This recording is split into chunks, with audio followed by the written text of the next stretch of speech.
Bismillahirrahmanirrahim. Assalamualaikum warahmatullahi wabarakatuh.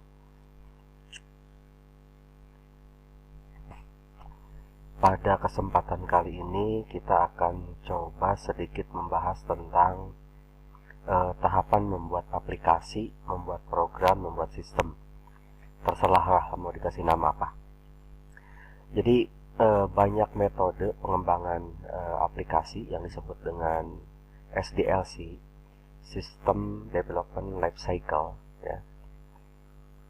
Dan kebanyakan dari sekian banyak metode pengembangan aplikasi itu rata-rata dilakukan dengan 4 tahap atau 5 tahap. Yang pertama adalah melakukan analisa kebutuhan sistem, yang di dalamnya terdapat pengumpulan data dan dokumen. Kemudian menganalisa SOP-nya seperti apa.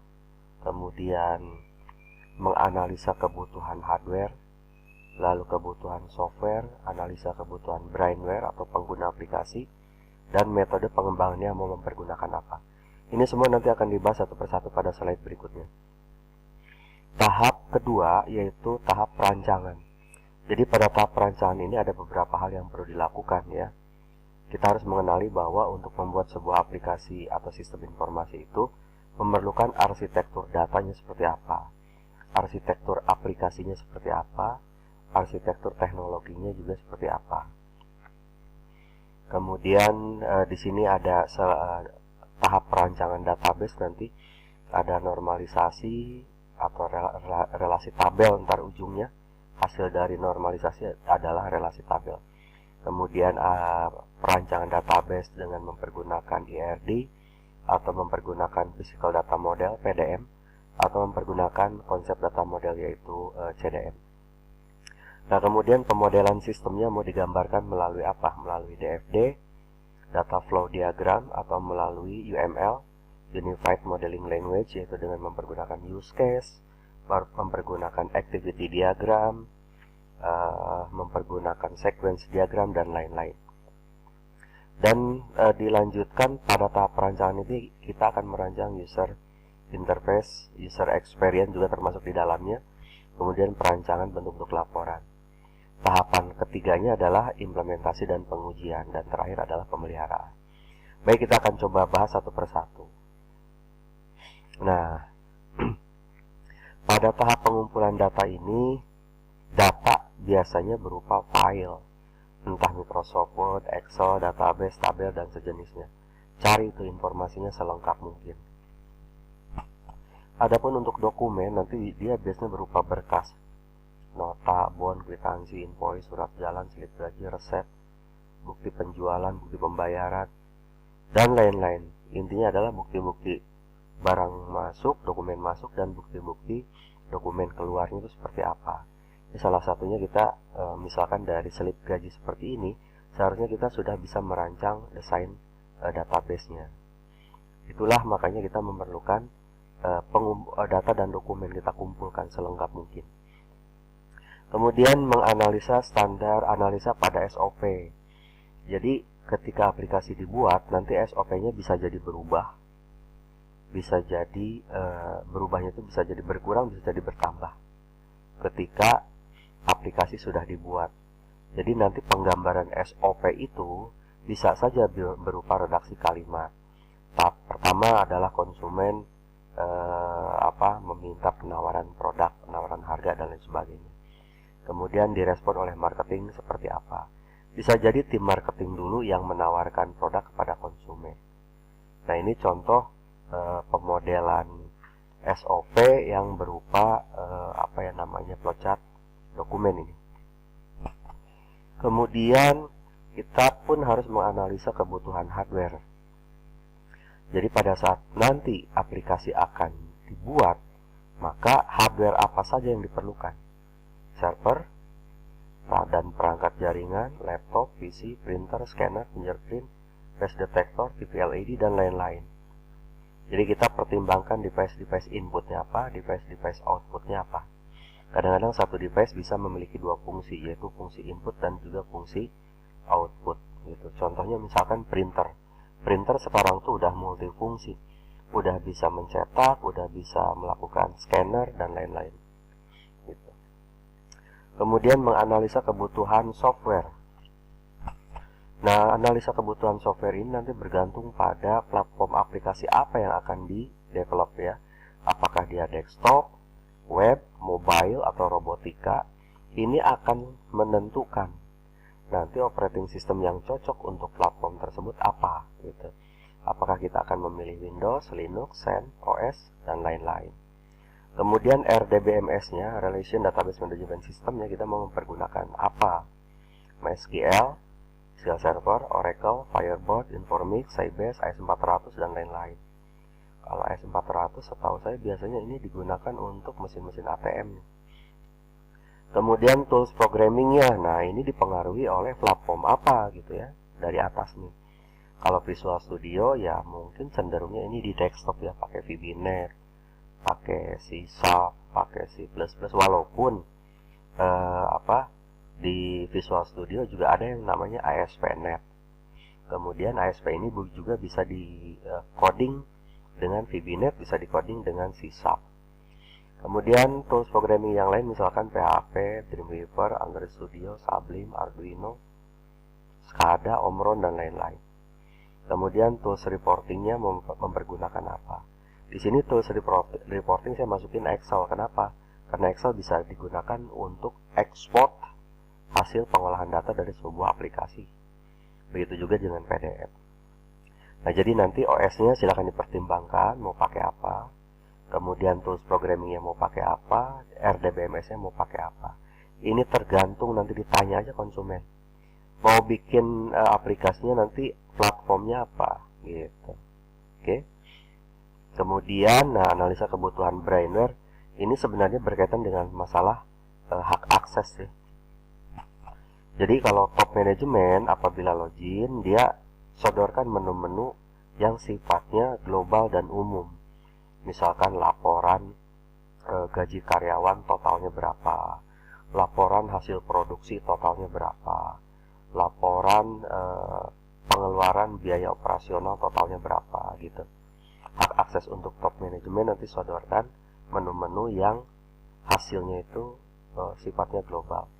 Untuk middle management, nah ini tingkat menengah, bisa kita pertimbangkan kebutuhan mereka apa.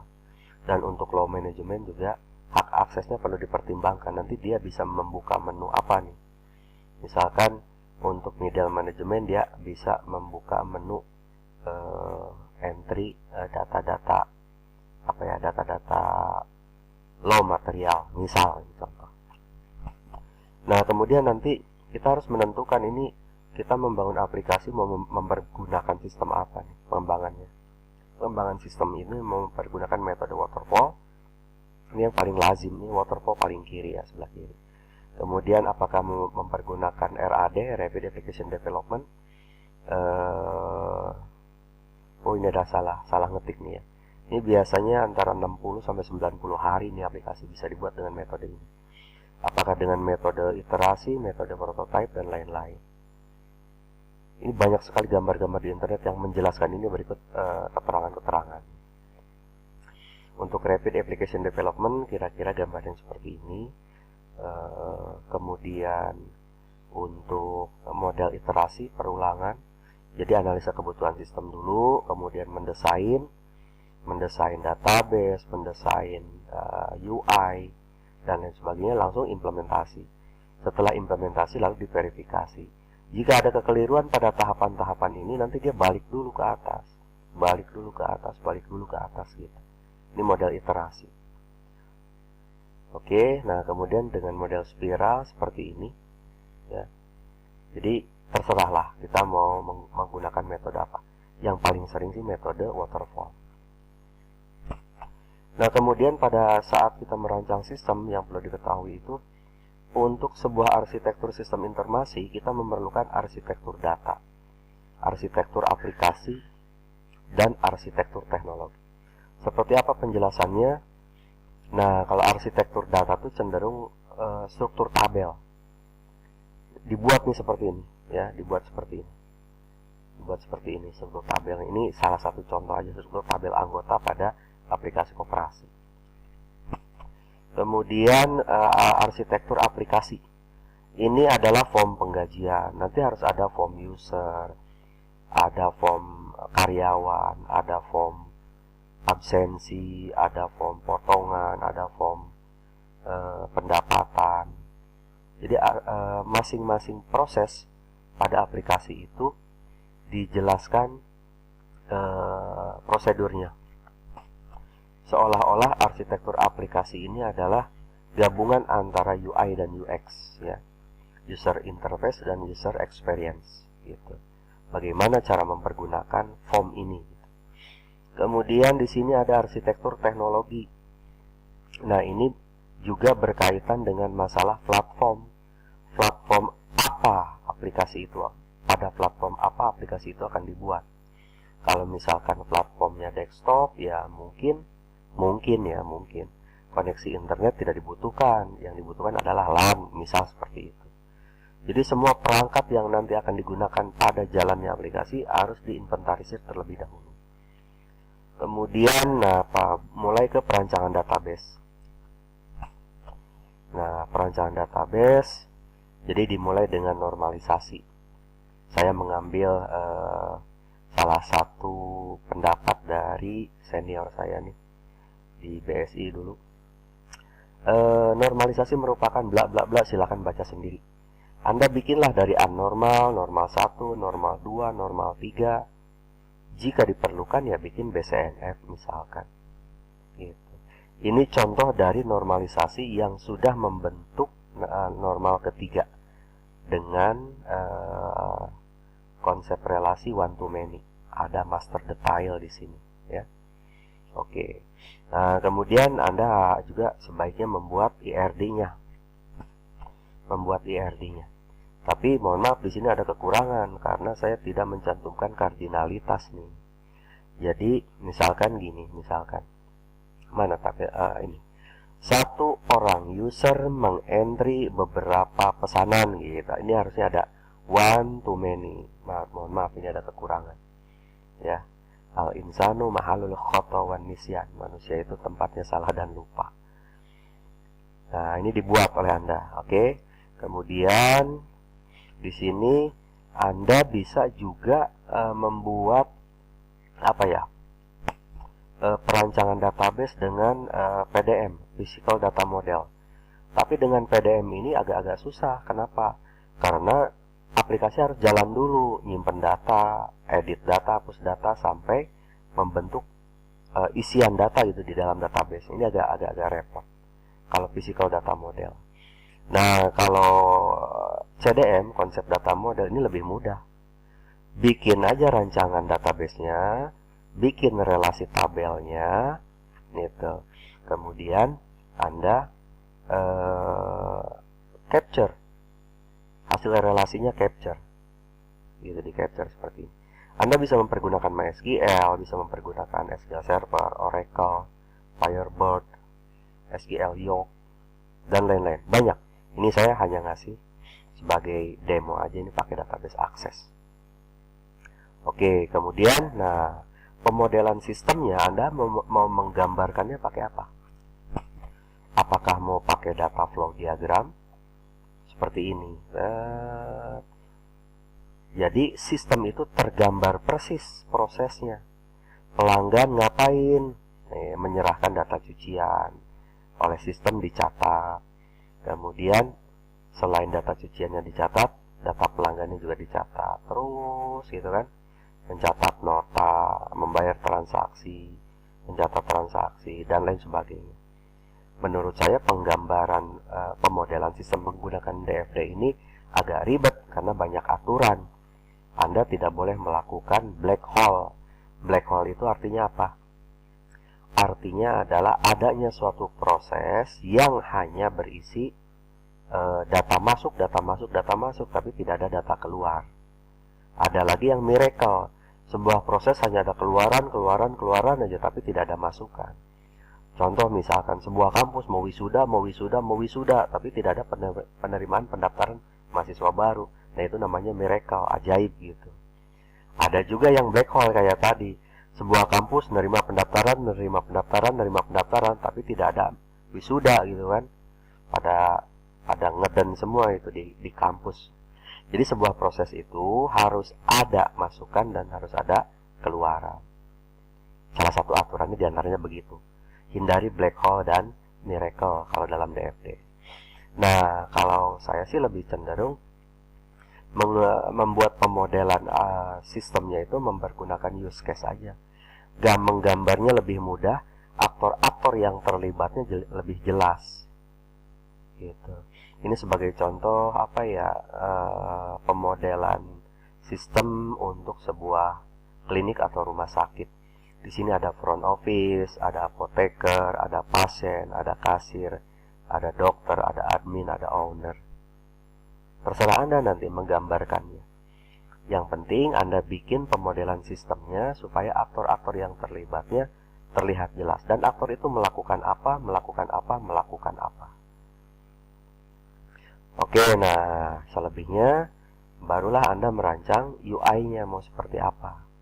User interface, form login, form menu utama, form supplier, form customer, form barang, gitu.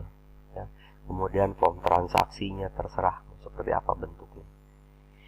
Nah, kemudian setelah itu mulai dah melakukan implementasi dan pengujian. Jadi silahkan coba itu program, coba. Nanti Anda akan menemukan bug. Karena kalau program dicoba oleh si programmernya, dia tahu cara makainya. Tapi kalau program dipakai oleh user tanpa diberikan pelatihan terlebih dahulu, dia akan cenderung melakukan aktivitas yang menyebabkan rentan terjadi error gitu.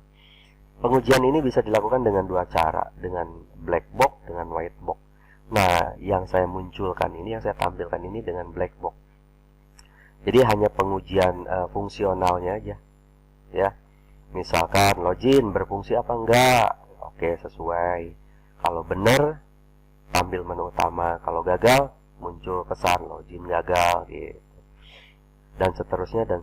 Ini jadi kalau black box itu cenderung ke fungsional dari masing-masing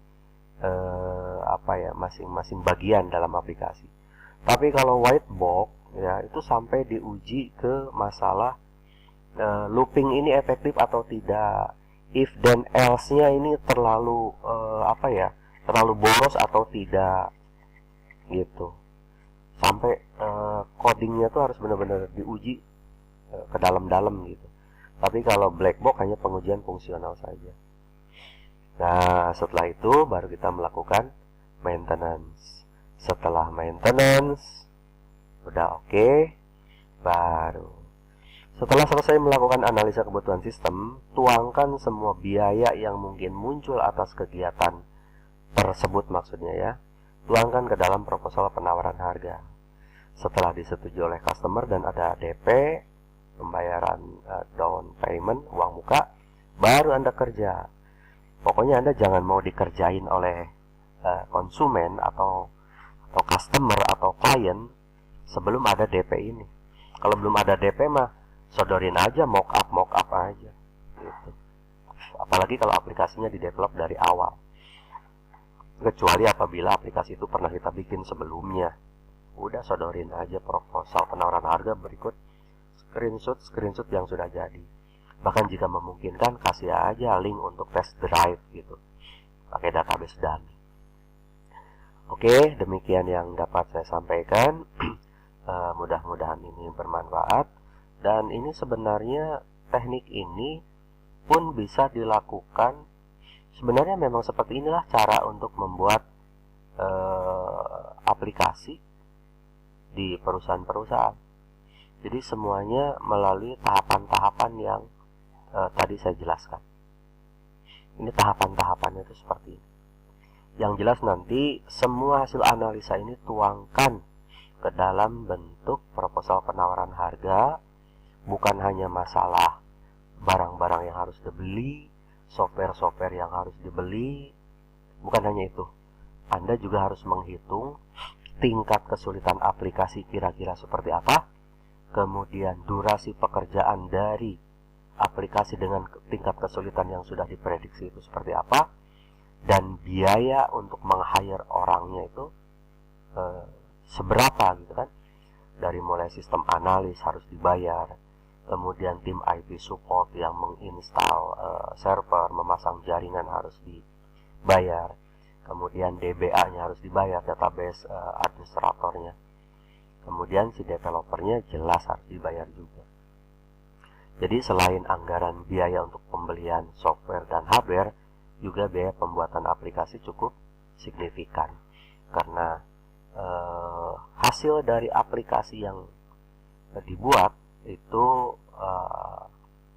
memunculkan informasi-informasi yang cukup bermanfaat bagi pemangku kepentingan atau bagi stakeholder. Gitu. Silahkan Anda tawarkan dengan harga yang menurut Anda wajar gitu. Demikian yang dapat saya sampaikan. Terima kasih. Assalamualaikum warahmatullahi wabarakatuh.